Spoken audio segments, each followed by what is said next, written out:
All right, folks, welcome back. You ready for another deep dive? Absolutely. Always ready to jump into something new. Well, get this. The source material for today's deep dive is it's a little unusual. Oh, let's hear it. It's actually a document that's all about critiquing and improving a visual guide, like a diagram Okay. for golf swings. A visual guide for golf swings. Interesting. I have to admit, I'm not a golfer myself. And now you're thinking golf. That's going to be a snooze fest. Well, I wouldn't say snooze fest, but But stick with us. This isn't really just about golf. okay, I'm intrigued. What we're really going to uncover here is how to communicate a why complex process or idea more effectively. Mm. And that's something everyone can use, right?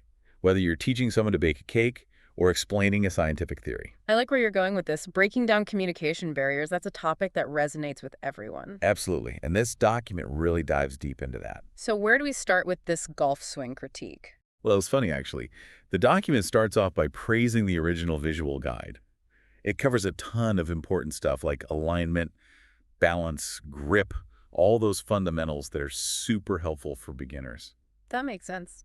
A good visual guide can be incredibly valuable for learning, especially for something like a sport, kinesthetic activities like that, right? It's way easier to understand when you can actually see what you're supposed to be doing. Yeah, plus our brains are wired to process visual information really efficiently. Like they say, a picture's worth 1,000 words. Yeah, exactly. But there's a catch, and this is where the critique comes in.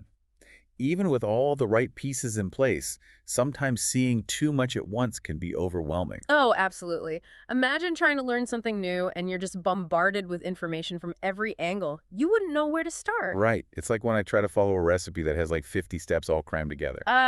Yeah, I've been there. That's more likely to end in kitchen chaos than a delicious meal. Total disaster. And that's one of the main points the document brings up. It says that having too many instructions crammed into one visual actually distracts people from learning effectively. That's a really good point. It's like trying to drink from a fire hose. Yeah. You just get overwhelmed and end up retaining very little. So what's the solution? How do you make a visual guide for something as complex as a golf swing actually helpful? Well, the document suggests breaking down the instructions by swing phase. Swing phase, like what does that mean? So it's basically dividing the swing into different stages. Like you've got the setup, the backswing, impact, and the follow through. Ah, so it's like creating chapters in a book. Each Yeah. one focuses on a specific part of the swing. Exactly. Like during the setup, the visual would only show instructions related to foot position, posture, and grip. Then, in the backswing chapter, you'd focus on things like tempo, keeping your eye on the ball, that kind of stuff. Okay, so instead of one giant, overwhelming diagram, you'd have a series of smaller, more focused visuals. Right. And this approach actually aligns with how we learn motor skills in general. We build up a sequence of movements piece by piece. You wouldn't try to learn a whole dance routine at once, would you? No way. You'd break it down into steps, practice each one, and then put them all together. Precisely. That makes a lot of sense. Yeah. But even with a clear structure, sometimes the language used in guides can be super vague, right? Oh, yeah, for sure. We've all come across those instructions that are like, just do it, and you're like, well, that's not helpful. Exactly. And the document calls out the original golf swing guide for this. It points out how they use really generic terms like focus and breathe. Yeah. I mean, those are always good things to keep in mind, but not exactly specific advice for improving your swing. It's like telling someone to be a good person. Okay, but how? Right. The document emphasizes that it's crucial to be specific and give actionable advice.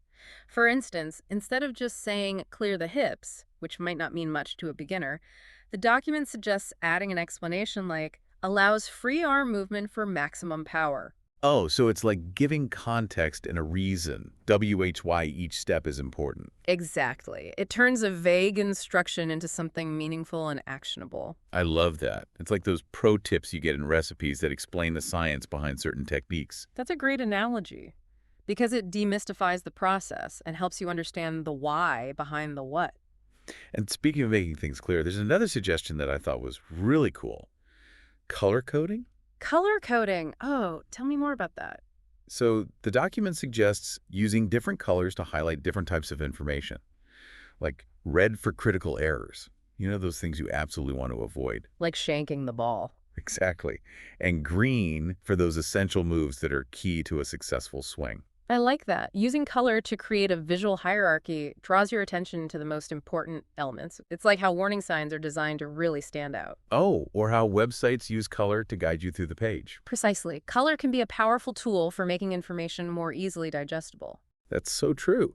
But wouldn't simplifying the instructions too much make the guide less helpful for, say, more advanced golfers? That's a great point. And the document actually addresses that. It suggests creating different versions of the visual guide tailored to different skill levels. You could have a beginner version, an advanced version, even a pro version, each with the right level of detail to match the user's expertise. Ah, that makes a lot of sense. Yeah. So the original visual was praised for being beginner-friendly, but now we're talking about taking it to a whole new level of personalization. Right. And this really highlights a fundamental principle of effective communication: understanding your audience. Whether you're talking about golf, cooking, or explaining astrophysics, it all boils down to knowing who you're talking to and what they need to know.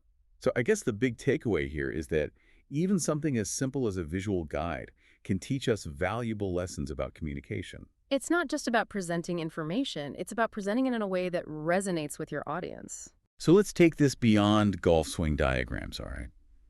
What complex ideas or skills could you communicate more effectively using these principles?